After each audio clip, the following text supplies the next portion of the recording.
इस कहानी को बहुत ध्यान से और पूरा सुनना क्योंकि इसे सुनने में आपके हृदय को बड़ा आनंद आने वाला है। तो चलिए कहानी को शुरू करते हैं। किसी गांव में एक रघु नाम का किसान रहा करता था। उस किसान के दो पुत्र थे, जिनमें से एक का नाम विक्रम और दूसरे बेटे का नाम अर्जुन था। खेती बाड़ी करते हुए उनके दिन बड़े ही सुखपूर्वक व्यतीत हो रहे थे। सभी आराम और चैन से रह रहे थे। एक दिन की बात है कि वह बूढ़ा किसान बहुत ज्यादा बीमार पड़ गया। उसने अपने दोनों बेटों को अपने पास बुलाया और उनसे कहा, मेरे बच्चों, अब शायद मेरा अंतिम समय आ गया है और मैं चाहता हूं कि मेरे मरने के बाद तुम दोनों भाई आपस में बड़ी ही सहमति के साथ मिलजुल कर रहो और सुख शांति से अपनी जिंदगी गुजारो। आगे किसान बोलता है कि मैंने बुरे वक्त के लिए कुछ अशरफ इकट्ठा की थी, जिन्हें मैंने घर के पीछे जो बरगद का पेड़ है उसी के नीचे जमीन में दबा रखा है। अब वह तुम्हारे काम आएंगी। लेकिन मेरे बच्चों, तुम मुझसे ये वादा करो कि तुम दोनों आवश्यकता पड़ने पर ही उन्हें बाहर निकालोगे। वो दोनों कहने लगे, हम वादा करते हैं पिताजी, जैसा आप कहेंगे हम बिल्कुल वैसा ही करेंगे।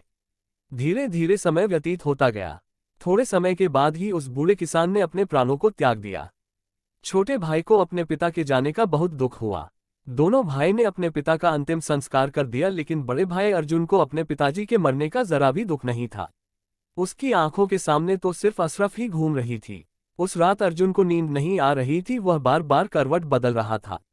आधी रात के बाद सुबह होने से पहले ही वह उठकर बैठ गया। वह विचार करने लगा और सोचने लगा कि विक्रम के उठने से पहले मुझे अपना काम पूरा कर लेना चाहिए, वरना फिर कभी ऐसा मौका नहीं मिलेगा।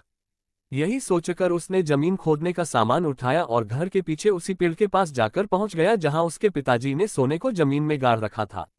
कुछ ही क्षणों में उसने जमीन को खोदकर वहां से अशरफियों को बाहर निकाल लिया। अशरफियों को देखकर वह बहुत खुश हुआ और कहने लगा, वाह, इतनी सारी अशरफियां, अब लगता है मुझे जिंदगी में कभी भी मेहनत नहीं करनी पड़ेगी और ना ही किसी चीज की कमी रहेगी। उसने तुरंत ही वह अशरफियों से भरा घड़ा उठाया और दूसरे पेड़ के नीचे जाकर जमीन में गाड़ दिया और फिर आराम से घर में वापस आकर अपने स्थान पर जाकर दोबारा लेट गया। जब सुबह हुई तो छोटा भाई विक्रम अपने बड़े भाई अर्जुन को जोर जोर से आवाज देकर उठा रहा था।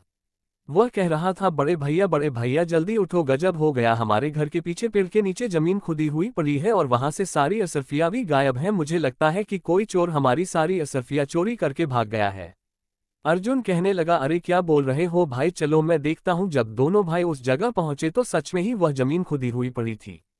छोटे भाई विक्रम ने कहा, अब क्या करें भैया, मेरे विचार से हमें पहले राज दरबार में जाकर सूचना देनी चाहिए। अर्जुन कहने लगा, ठहरो विक्रम, कहीं जाने की कोई जरूरत नहीं है। विक्रम ने कहा, लेकिन क्यों भैया? अर्जुन ने कहा, मैं अच्छी तरह से जानता हूं कि चोर कौन है जिसने जमीन में दबी हुई अशरफियों को बाहर निकाला है। विक्रम चौंक गया और पूछने लगा, भैया क्या आप जानते हो कि वह कौन है? अर्जुन ने कहा, तुम जानना चाहते हो तो सुनो कि वह चोर कौन है।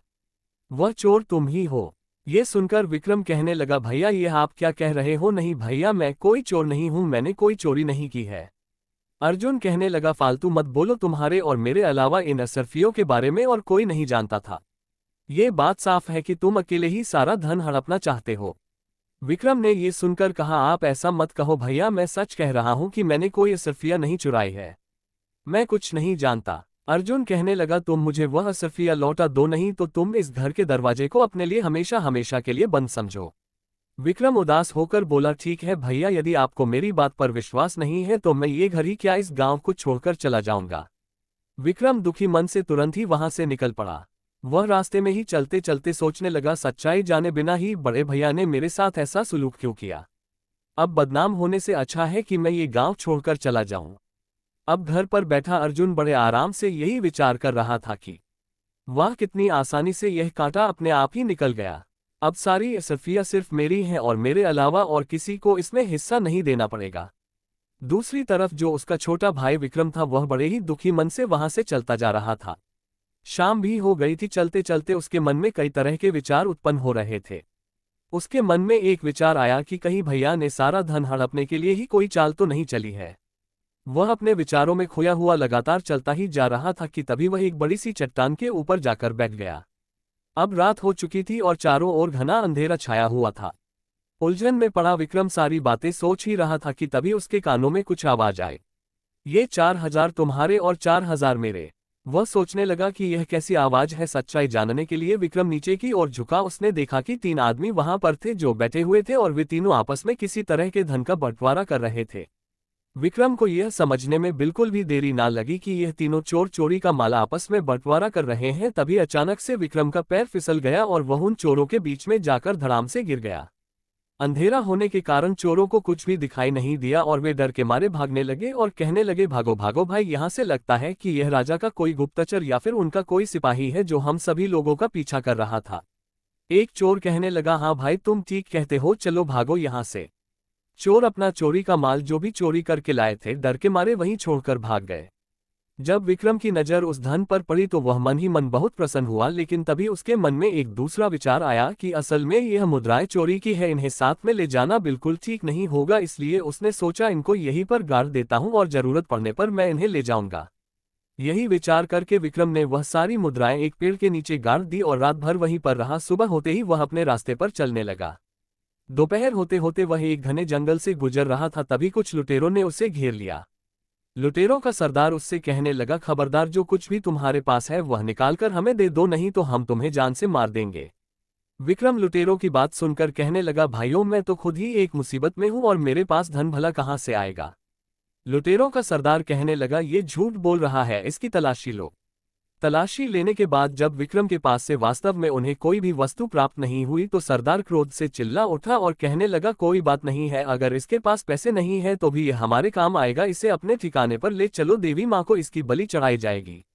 ये बात सुनते ही विक्रम के होश उड़ गए। वह सोचने लगा, एक तरफ मैं मुसीबत का मारा था और कहाँ जाकर इन डाकुओं के चंगुल में पड़ गया, अब तो और बड़ी मुसीबत का सामना करना पड़ रहा है। तभी कुछ डाकुओं ने विक्रम के हाथ पैर बांधे और उसे उठाकर अपने ठिकाने पर ले गए, परंतु उनके अड्डे तक पहुंचते पहुंचते विक्रम को एक उपाय समझ आ गया।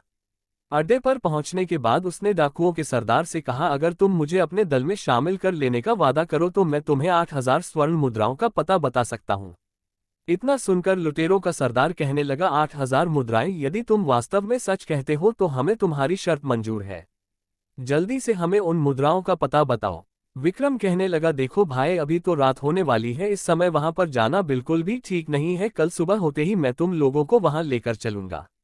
लुटेरों का सरदार कहने लगा, ठीक है, लेकिन खबरदार हमारे साथ कोई भी चालाकी करने की कोशिश बिल्कुल मत करना, वरना तुम जानते हो कि इसका क्या परिणाम होगा। तुम्हारे साथ जो भी होगा वह तुमसे बर्दाश्त नहीं होगा, इसलिए सोच समझकर मुझसे कोई बात करना। विक्रम बोला, निश्चिंत रहो सर, मैं तुमसे कोई भी धोखा नहीं करने वाला, सुबह होते ही मैं आप सबको वहां लेकर जाऊंगा। सरदार ने कहा, ठीक है। अगली सुबह होते ही विक्रम उन चोरों को उसी जगह पर लेकर पहुंच गया जहां उसने वह सोने की मुद्राएं जमीन में दबाई थी। सरदार के आदेश पर तुरंत ही उसके आदमियों ने उस जगह को खोदा और शीघ्र ही वह स्वर्ण मुद्राएं उनके सामने थी। स्वर्ण मुद्राओं को देखकर वे सभी जो सरदार के आदमी थे बहुत ही प्रसन्न हो गए।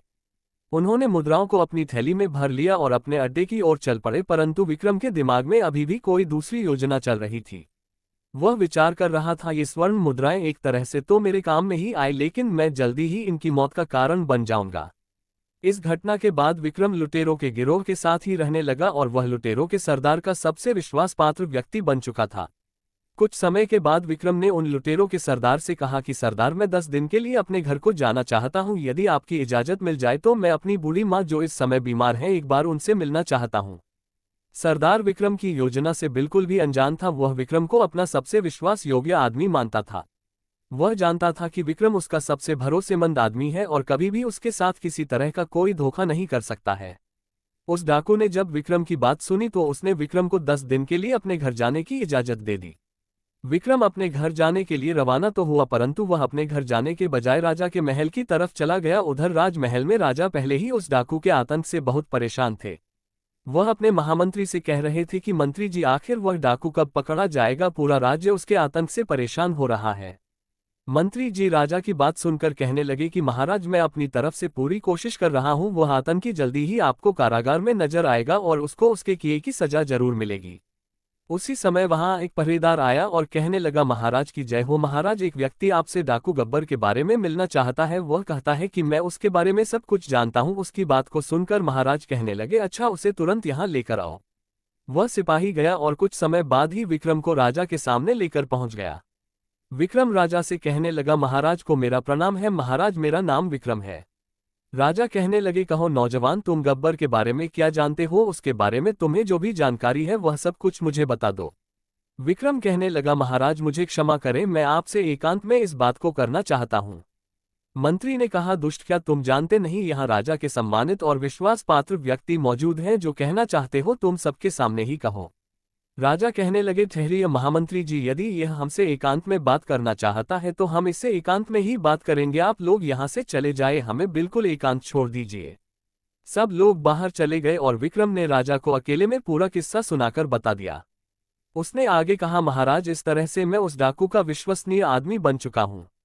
पूरी घटना के बारे में विक्रम ने राजा को बता दिया और बोला, अब मैंने उसे अपने जाल में फंसा लिया है महाराज, अब बस उसे और उसके साथियों को पकड़ने के लिए मुझे आपकी सहायता की जरूरत है। उसकी बात सुनकर राजा कहने लगे, बहुत खूब नौजवान, तुम्हारी चतुराई और साहस से मैं बहुत प्रसन्न हूँ।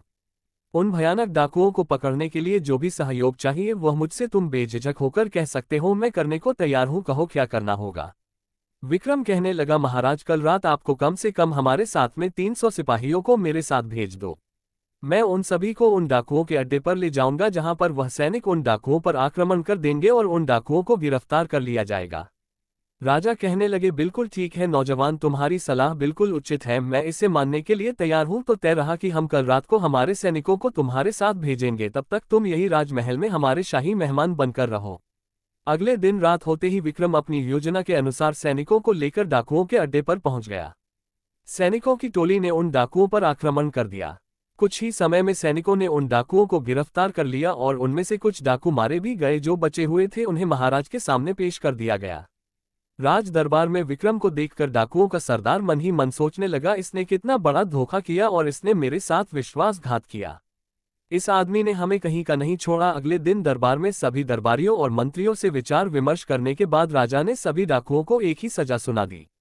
इन सभी खूनी दरिंदों को हम सजाए मौत देते हैं, क्योंकि इन्होंने किसी के साथ कोई दयापूर्ण व्यवहार नहीं किया और ना ही रहम किया है, इसलिए इनको जीने का कोई अधिकार नहीं है। सैनिकों, अब तुम इन्हें ले जाओ और अगले 2 दिन में इन्हें फांसी पर लटका देना। इसके बाद राजा ने कहा, विक्रम, तुम्हारी बहादुरी से हम बहुत प्रसन्न हैं, आज से हम तुम्हें अपना सेनापति नियुक्त करते हैं। विक्रम ने ये सुनकर कहा, आपका धन्यवाद महाराज, जो आपने मुझे देश की सेवा करने के योग्य समझा। उधर दूसरी तरफ विक्रम का बड़ा भाई अर्जुन अपने पिता की मेहनत की कमाई को बुरे कामों में बर्बाद कर रहा था, क्योंकि वह उसकी खुद की कमाई नहीं थी और वह बेईमानी करके उस धन को प्राप्त किया था। उसे अब जुआ खेलने की बुरी लत लग चुकी थी। वह शराब और जुए में अपना सारा पैसा बर्बाद कर चुका था। उसकी हालत इतनी दयनीय हो चुकी थी कि उसके पास खाने के लिए अन्न तक भी नहीं था। पूरे गांव में वह इतना बदनाम हो चुका था कि अब उसे गांव में कहीं भी कोई काम नहीं मिल पा रहा था। इसलिए उसने ये निश्चित किया कि इस गांव में भूखा मरने से अच्छा है कि मैं किसी दूसरे गांव में जाकर कोई काम धंधा ढूंढ लूं। इसी तरह से विचार करते हुए वह अपने घर से निकल पड़ा। वह चलते चलते उसी राज्य में आ पहुंचा जहां पर उसका भाई विक्रम सेनापति था। उसी नगर में वह किसी सेठ जी की दुकान पर गया और उनसे पूछने लगा, सेठ जी, क्या मुझे कोई काम मिलेगा? सेठ ने उसकी बात सुनकर कहा, अरे भाई, तुम तो चेहरे से ही चोर उचक लगते हो, तुम्हें भला कोई क्या काम देगा, इसलिए मुझे माफ करो भाई और यहाँ से चले जाओ। अर्जुन सोचने लगा, ईमानदारी से शायद मुझे यहाँ पर कोई काम मिलने वाला नहीं है, अब तो पेट भरने के लिए मुझे चोर और उच्चक्का ही बनना होगा। तभी उसकी नज़र सेठ के पास रखी हुई एक थैली पर पड़ी। उसे लगा कि स्वर्ण मुद्राओं से भरी हुई थैली है। उसने वहां से वह थैली उठा ली और तुरंत ही वहां से भाग निकला। सेठ को उसे पकड़ने का मौका ही नहीं मिला। वह बस चोर चोर चिल्लाता ही रह गया और वह वहां से रफू चक्कर हो गया। बाजार के कुछ लोग उसके पीछे भागे, लेकिन अर्जुन को ढूंढ नहीं पाए। मायूस होकर वे लोग वापस अपनी जगह पर लौट आए। इधर सेनापति बन चुका विक्रम अपना काम बड़ी ही ईमानदारी से कर रहा था। एक दिन की बात है, महाराज ने विक्रम को बुलाया और कहा, विक्रम, तुम एक बहुत ही बहादुर, बुद्धिमान और नेक आदमी हो। मैं चाहता हूं कि मेरी बेटी के साथ तुम विवाह कर लो। कहो, इस पर तुम क्या कहना चाहते हो? यदि तुम्हारी इच्छा हो तो मैं चाहता हूं कि मैं अपनी बेटी का विवाह तुम्हारे साथ कर दूं। विक्रम ने कहा, महाराज, यदि आपकी यही इच्छा है तो मैं इनकार नहीं कर सकता, मुझे यह विवाह स्वीकार है। विक्रम के इस फैसले से राजा बहुत खुश हुआ और कुछ ही दिनों में शुभ मुहूर्त को देखकर राजा की बेटी और विक्रम का विवाह कर दिया गया। विवाह को अभी कुछ दिन ही व्यतीत हुए थे और महाराज ने विक्रम को कहा, बेटा विक्रम, अब हम 70 साल के हो चुके हैं और इसलिए हम चाहते हैं कि अब राज्य की जो बागडोर है वह तुम संभालो। विक्रम ने कहा, आपको जैसा उचित लगे महाराज। अगले ही दिन विक्रम का राज्य तिलक कर दिया गया। महाराज तीर्थ यात्रा को निकल चुके थे। इस तरह से कुछ महीने व्यतीत होते हैं और उसके बाद जो सबसे बड़ी समस्या विक्रम के सामने आई वह थी अर्जुन, जो चोर बन गया था। वह उसी का सगा भाई अर्जुन था और वह अब तक का नामी और खतरनाक चोर बन चुका था। सैनिकों ने काफी प्रयास किया लेकिन वह उसे पकड़ ना सके। चोर उसी जंगल में एक पुराने मंदिर में रहा करता था। एक रात वह बैठा सोच रहा था कि कोई ऐसी तरकीब लगाई जाए कि मुझे बार बार चोरी करने की जरूरत ना पड़े। एक बार में इतना माल उड़ा लिया जाए कि भविष्य में दोबारा चोरी नहीं करनी पड़े। अगर मैं एक बार राजा के खजाने पर हाथ साफ कर लूं तो मुझे दोबारा कभी भी भूख मारने की नौबत नहीं आएगी और ना ही कभी मुझे चोरी करने की कोई जरूरत पड़ेगी। फिर मैं किसी दूसरे देश में जाकर अपनी आगे की जिंदगी बड़े आराम से गुजार सकता हूं। अगली रात खजाने की चोरी करने के उद्देश्य से अर्जुन राजमहल में पीछे जा पहुंचा। हाथों में रस्सी लिए वह दीवार पर चढ़ने की सोच रहा था। दूसरी तरफ संयोग से उस चोर के बारे में सोचकर राजा को नींद नहीं आ रही थी। उस समय राजा महल की छत पर घूम रहे थे। जैसे ही अर्जुन रस्सी के सहारे छत के ऊपर चढ़ा, वहां पर मौजूद राजा विक्रम ने उसे देख लिया। राजा विक्रम ने अपनी तलवार निकाली और साथ ही अपने सिपाही को आवाज लगाई। कुछ ही पल में राजा के जितने सिपाही थे वह सभी वहां पर जाकर पहुंच गए। राजा ने सैनिकों से कहा, सैनिकों गिरफ्तार कर लो इसे। अर्जुन ने वहां से भागने की पूरी कोशिश की लेकिन किसी तरह से भागने में असफल रहा और सैनिकों ने उसे पकड़ लिया। विक्रम उसे देखकर कहने लगा, तुम तो मेरे भाई अर्जुन हो, लेकिन एक नामी चोर मैं ये सपने में भी नहीं सोच सकता था कि मेरा भाई इतना बड़ा चोर निकलेगा। उसने आदेश दिया, सैनिकों ले जाओ इसे कारागार में डाल दो। सुबह ही हम दरबार में जब बैठेंगे तब इसकी सुनवाई करेंगे कि इसके साथ हमें क्या करना है। राजा की आज्ञा पाते ही सैनिकों ने अर्जुन को कारागार में डाल दिया।